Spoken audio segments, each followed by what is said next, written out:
ಸ್ನೇಹಿತರೆ, ಗೃಹಲಕ್ಷ್ಮಿ ಯೋಜನೆಯ ಮತ್ತೊಂದು ಹೊಸ ರೂಲ್ಸ್. ಹೌದು ಸ್ನೇಹಿತರೆ, ಪ್ರತಿಯೊಬ್ರು ಗೃಹಲಕ್ಷ್ಮಿ ಯೋಜನೆಯ ಹಣ ಪಡಿತಿದ್ದಂತವರು ಈ ಒಂದು ಹೊಸ ರೂಲ್ಸ್ ಅನ್ನ ತಿಳ್ಕೊಳ್ಳೇಬೇಕು.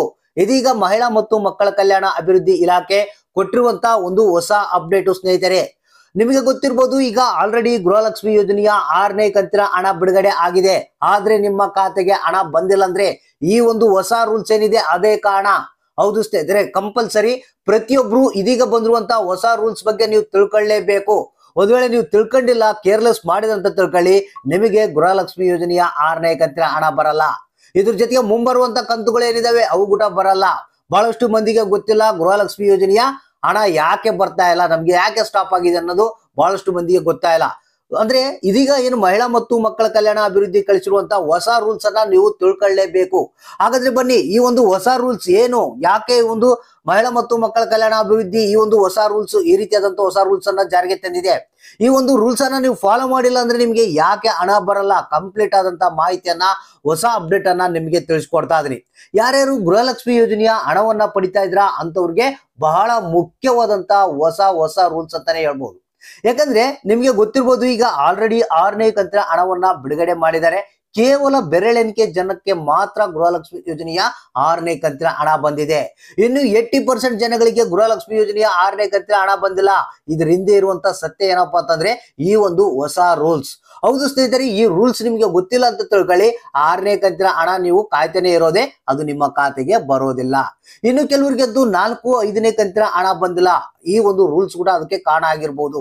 ಪ್ರತಿಯೊಬ್ರು ಗೃಹಲಕ್ಷ್ಮಿ ಯೋಜನೆಯ ಹಣವನ್ನ ಏನ್ ಪಡಿತಾ ಇದ್ದೀರಾ, ಮತ್ತೆ ಅರ್ಜಿಯನ್ನು ಸಲ್ಲಿಸಿದಂತವ್ರು ಪ್ರತಿಯೊಬ್ರು ಈ ಒಂದು ಹೊಸ ರೂಲ್ಸ್ ಬಗ್ಗೆ ನೀವು ತಿಳ್ಕೊಳ್ಳೇಬೇಕು. ಹಾಗಾದ್ರೆ ಬನ್ನಿ, ಈ ಒಂದು ಕಂಪ್ಲೀಟ್ ಆದಂತ ಹೊಸ ಅಪ್ಡೇಟ್ ಅನ್ನ ತಿಳಿಸ್ಕೊಡ್ತಾ ಇದೀನಿ. ವಿಡಿಯೋ ನೋಡುವಂತವ್ರಿಗೆ ಒಂದು ರಿಕ್ವೆಸ್ಟ್ ಏನಪ್ಪಾ ಅಂತಂದ್ರೆ, ವಿಡಿಯೋನ ಮಧ್ಯದಲ್ಲಿ ಸ್ಕಿಪ್ ಮಾಡಬೇಡಿ, ಪೂರ್ತಿಯಾಗಿ ನೋಡಿ. ಯಾಕೆ ನಿಮಗೆ ಈ ಒಂದು ಮಾತನ್ನ ಹೇಳ್ತೀವಪ್ಪ ಅಂತಂದ್ರೆ, ನಿಮಗೆ ಮ್ಯಾಟ್ರ್ ಕಂಪ್ಲೀಟ್ ಆಗಿ ಫುಲ್ ಅರ್ಥ ಆಗ್ಬೇಕು.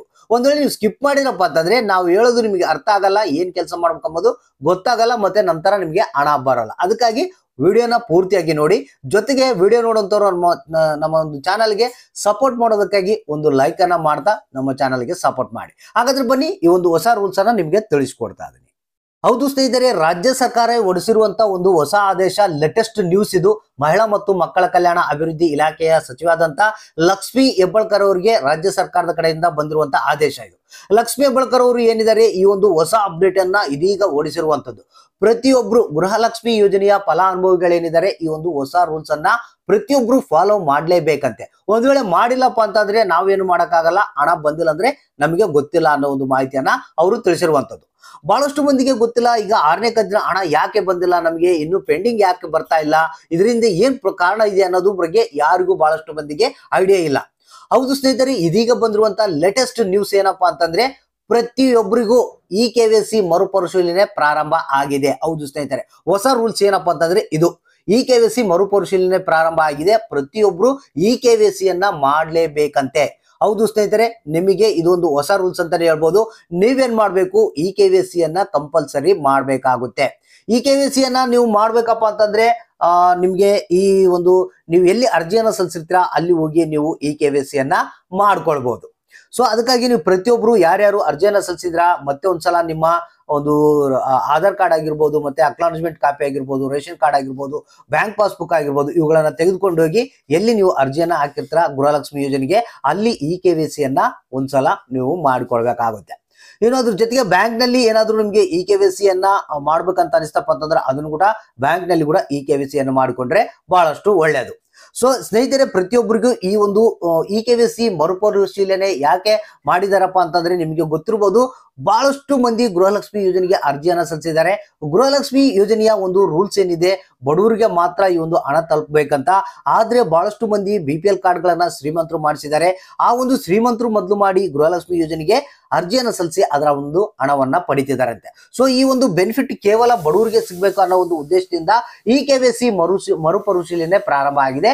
ಪ್ರತಿಯೊಬ್ರು ಯಾರ್ಯಾರು ಈ KYC ಯನ್ನ ಮಾಡ್ತಾರೆ ಅಂತ ಸಂದರ್ಭದಲ್ಲಿ ಬಡವರಿಗೆ ಮಾತ್ರ ಈ ಒಂದು ಬೆನಿಫಿಟ್ ಅನ್ನ ತಲುಪಿಸೋಕೆ ಆಗುತ್ತಂತ ಲಕ್ಷ್ಮಿ ಹೆಬ್ಬಾಳ್ಕರ್ ಅವರು ಮಾಹಿತಿಯನ್ನ ಕೊಟ್ಟಿರುವಂತದ್ದು. ಅಂದ್ರೆ ಇಲ್ಲಿ ನಿಮಗೆ ಈ KYC ಯನ್ನ ಮಾಡಿದವರಿಗೆ ಮಾತ್ರ ಹಣವನ್ನ ರಿಲೀಸ್ ಮಾಡ್ತಾ ಇದ್ದಾರಂತೆ. ಹೌದು ಸ್ನೇಹಿತರೆ, ಅದಕ್ಕಾಗಿ ನಿಮಗೆ ಹಣ ಪೆಂಡಿಂಗ್ ಇರೋದು, ಮತ್ತೆ 6ನೇ ಕಂತಿನ ಹಣ ಬಂದಿಲ್ಲ. ಸ್ನೇಹಿತರೆ, ಕೂಡಲೇ ನೀವೇನ್ ಮಾಡಬೇಕು, ಈ KYC ಅನ್ನ ಒಂದ್ಸಲ ಮಾಡಿಕೊಳ್ಳಿ. ಈ KYC ಅನ್ನ ಮಾಡಿದ ನಂತರ ನಿಮಗೆ ಯಾವುದೇ ಒಂದು 3ನೇ ಕಂತು ಆಗಿರ್ಬೋದು, 4ನೇ ಕಂತು, 5ನೇ ಕಂತು ಪೆಂಡಿಂಗ್ ಇತ್ತಂದ್ರೆ ಬರುತ್ತೆ. ಮತ್ತೆ 6ನೇ ಕಂತಿನ ಹಣ ಬಂದಿಲ್ಲ ಅಂದ್ರೆ ನಿಮಗೆ 6ನೇ ಕಂತಿನ ಹಣ ಕೂಡ ಬರುತ್ತೆ. ಕೂಡಲೇ ಹೋಗಿ ನಿಮ್ಮ ಒಂದು ಈ KYC ಅನ್ನ ಮಾಡಿಕೊಳ್ಳಿ.